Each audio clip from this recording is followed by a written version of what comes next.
Welcome to episode 23 of When Safeguarding Fails, the Lizzie Gladwell Crisis. I'm Jeremy Gladwell, Lizzie's dad, and I'm telling the heartbreaking true story of how our daughter, a vulnerable young person, was taken, isolated, and subjected to coercive control, and how she was cast adrift by the agencies tasked with safeguarding.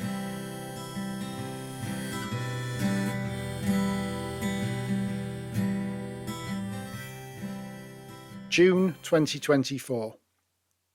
11 months after the predatory removal of Lizzie, a vulnerable young person with special needs, from her home and family, one day after she turned 18.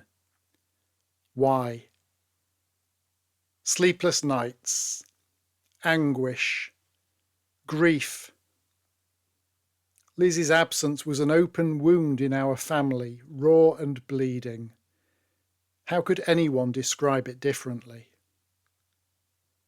In those 11 months, special occasions had come and gone. My birthday, Christmas, Mother's Day, Jane's birthday. Lizzie had been unable to send so much as a card, or for the most part, even a text.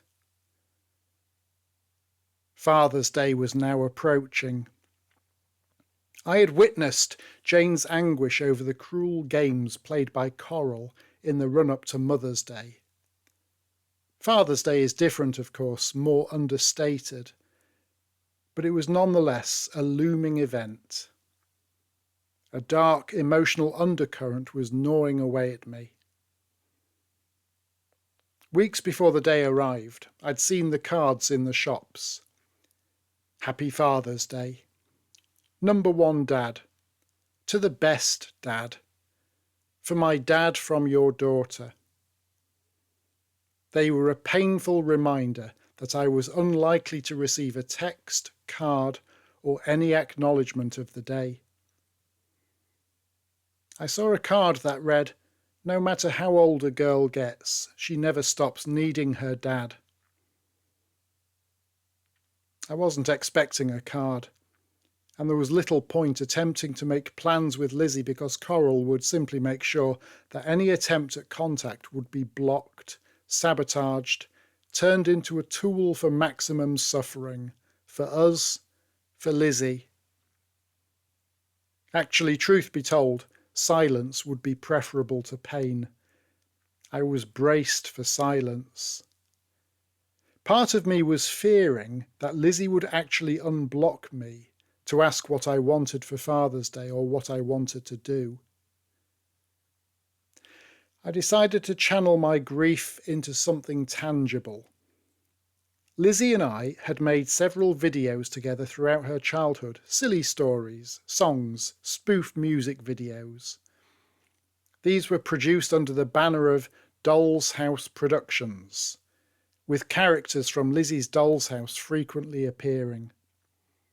They were the fruit of our strong relationship, shared humour, and offbeat connection. So I made a Father's Day video. It would be a Doll's House production, my first one made by me alone. Lizzie had gone. I needed to do this as a tribute to my beautiful daughter who had been stolen from us, from me.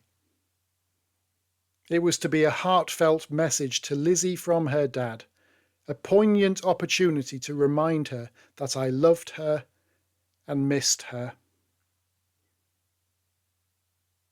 I made the video and showed it to Jane. "It's hard to watch," she said.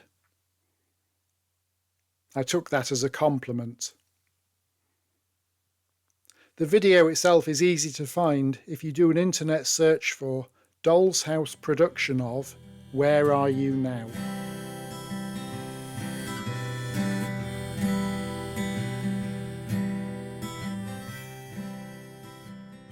Why?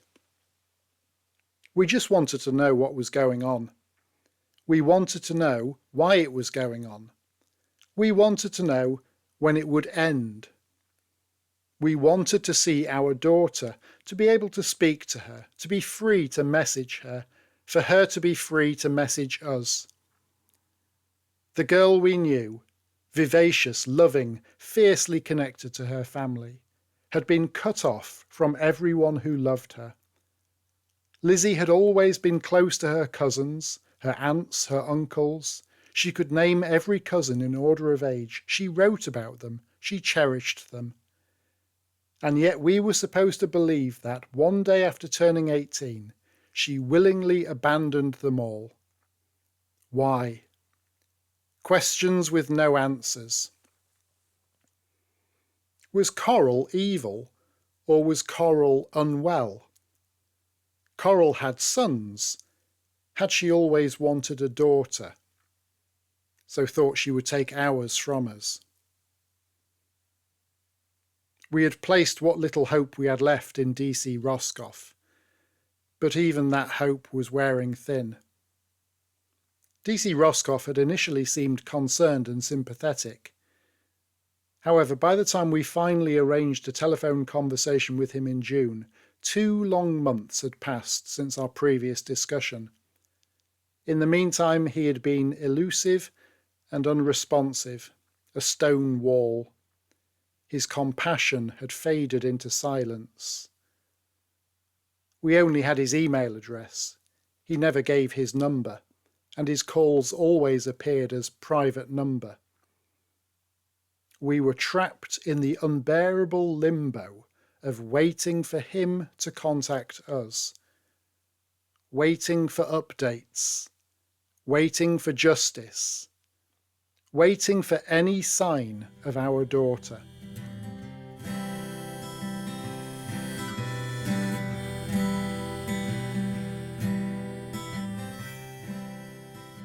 By the time we finally spoke with DC Roscoff on the 10th of June 2024, he had been on the case for 4 months.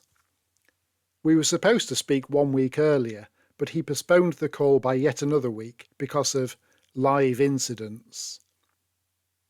Was Lizzie's case not a live incident? Was she a dead incident?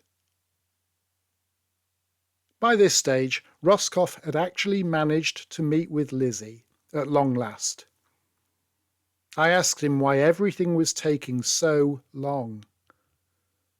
Roscoff said, "My supervisor oversees investigations, and then I get pointed in directions for lines of inquiry to be completed."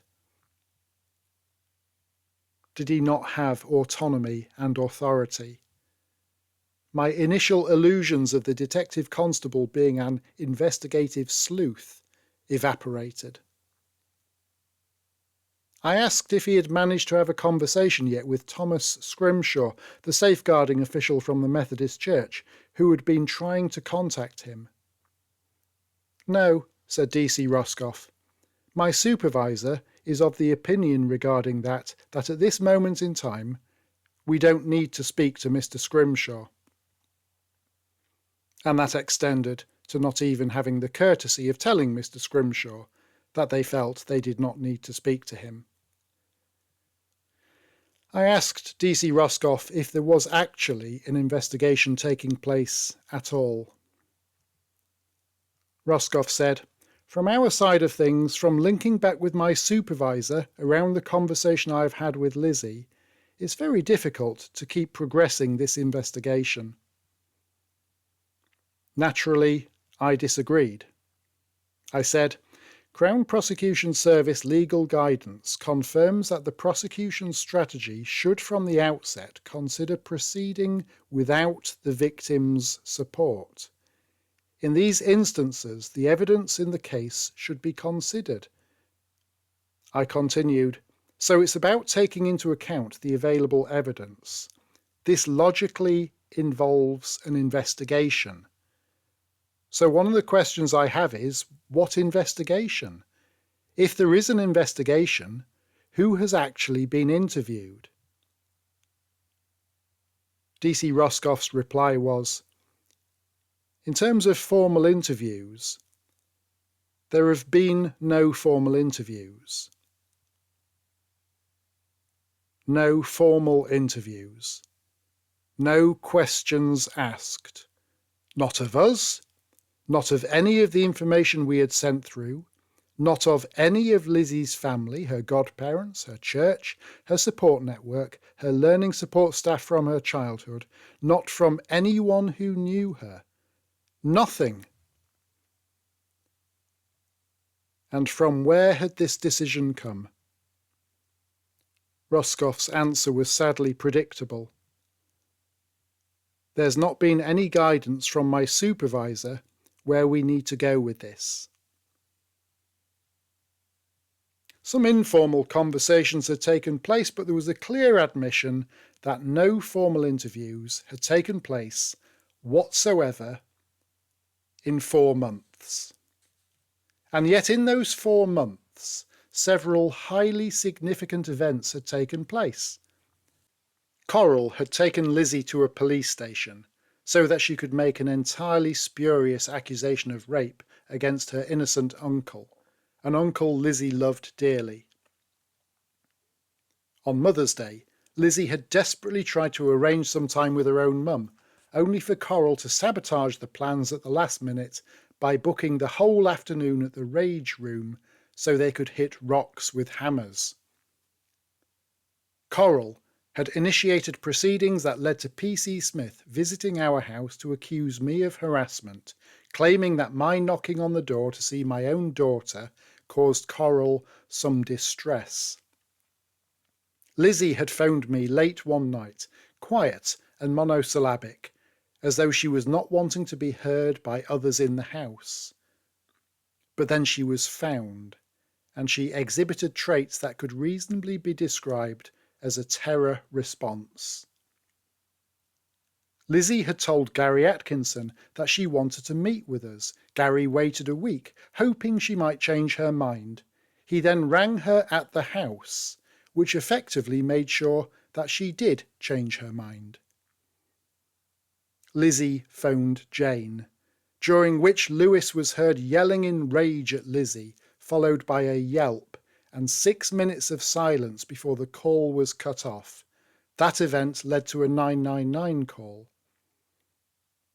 And yet, despite these things, not to mention the catalogue of other highly suspicious events that had taken place before Roscoff's involvement, the outcome from this detective constable was that not one formal interview had been conducted at all with anyone. Given that DC Roscoff had now finally met with Lizzie, I asked him why, in his view, Lizzie was not in touch with us and why we were blocked. What was the reasoning, if not because of malicious control? Roscoff said, "She's mentioned that she does like speaking with you. She does enjoy speaking with you and seeing you. That's not an issue." So that was an encouraging start, affirming what I have said all along. We had no issue with Lizzie, and Lizzie had no issue with us. Roscoff continued, "What she did say to me was that she feels overwhelmed. That's what she says the blocking of numbers has come from. She feels overwhelmed with the repeated contact. I'm not sure if it's just from yourselves, but she says other family members have been giving her repeated contact, making her feel upset, anxious, and on edge." "Overwhelmed?" I replied, my voice cracking. "We barely contact her. Lizzie sends us the occasional message and we respond cautiously, always afraid of what might happen next. If you check our phones, you'll see the truth. She's being fed a narrative and you're buying it." Jane and I had not initiated contact with Lizzie. As painful as it had been, we had held back. Most of the time we were blocked, but even during those brief moments when Lizzie reached out, we responded cautiously. We were willing to hand over our phones for investigation, but there was no investigation. Had other family members been bombarding Lizzie? No, Not at all. Why would they, after the rape accusation and the arrest of Lizzie's uncle? The police advice had been not to contact Lizzie, and that's what family members had done. They would also be willing to hand over their phones for investigation, but there was no investigation. Roscoff's argument did not make sense. But he continued, I don't believe she says she's feeling harassed or intimidated. From our conversation, it seems almost as if too many people are contacting her at one time. No, they weren't. Detective Roscoff's logical argument was this. According to Lizzie, she liked speaking with us and seeing us, her parents. However, somehow she felt overwhelmed because of others, though not harassed or intimidated. And so, she blocked her own parents. It was a nonsensical line of reasoning. It made no sense. It was the garbled excuse of a vulnerable and impressionable young woman under coercive control, parroting a script that she had been fed. And DC Roscoff had swallowed it whole. We hadn't seen our daughter for 6 months. We'd barely heard from her. We had endured intolerable anguish. Yet DC Roscoff accepted what Lizzie was telling him at face value, without investigation or asking for any proof. That is what Roscoff meant when he said there had been no formal interviews. This was the level of Humberside Police's investigation into the coercive control and exploitation of a vulnerable young person. Drawing the discussion to a close, DC Roscoff stated his intention to discuss the case with Gary Atkinson to find out what Focus Adult Social Care were doing. He would also have another conversation with his supervisor. He said, I will be in contact with you to let you know where this goes, and when I have an update, it's a statutory requirement for me to let you know what that update looks like. He closed by saying, I will be in touch with you in the next 2 to 4 weeks to let you know where things are and what information I have from Focus. As the call ended, I felt a wave of despair wash over me. 11 months of hell, 11 months of watching my daughter slip further away, her life entangled in a web of control and coercion, while the authorities stood by, unwilling to act. I hung up the phone, my chest heavy with grief and frustration. Lizzie deserved better. We all did. DC Roscoff didn't get in touch in the next 2 to 4 weeks, or even the next 2 to 4 months, or at all.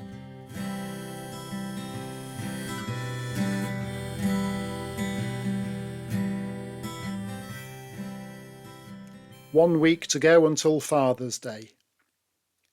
Blocked.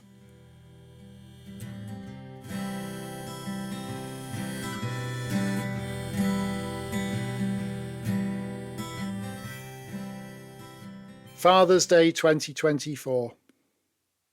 My first Father's Day without Lizzie. No card. I texted her the link to the Father's Day 2024 video, doubtful that she would get it. Halfway through the afternoon, as Jane and I were returning from a spontaneous trip out, I received a text message from Jane's mum, Lizzie's grandma, which said, Your daughter wishes you a happy Father's Day. Tried to get her to do it herself. Why on earth would a vulnerable young person such as Lizzie, who evidently felt the need to send a Father's Day message to her dad, find it necessary to go through a third-party proxy? What kind of life was she living that even a simple message had to be mediated through someone else? Why had it not been possible for her to message me directly? Even so, Lizzie had unblocked her grandma to ask her to wish me a happy Father's Day. Based on our intensive lived experience of Lizzie's FASD-affected thought processes, we concluded that she wanted me to know that she still cared, but did not feel safe to be able to message me on her own phone. In a bizarre way, that made my day. Our Lizzie was still in there.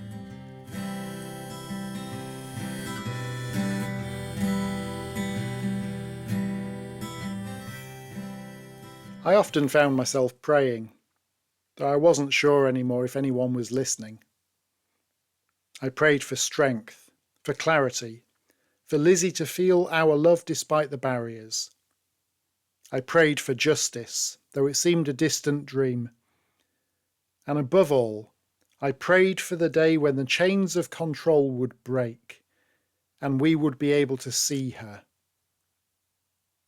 Until that day, all we could do was wait. And yet we clung to hope.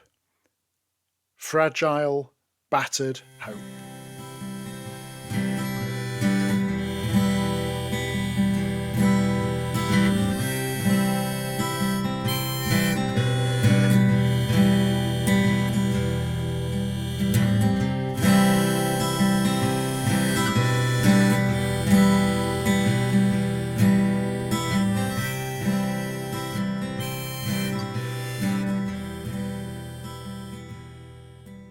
Thank you so much for listening to this episode of When Safeguarding Fails, the Lizzie Gladwell Crisis. If you found it moving or helpful, or if you think our story could help others, then please like, share, or simply tell others about it. Thank you again, and join me for the next episode.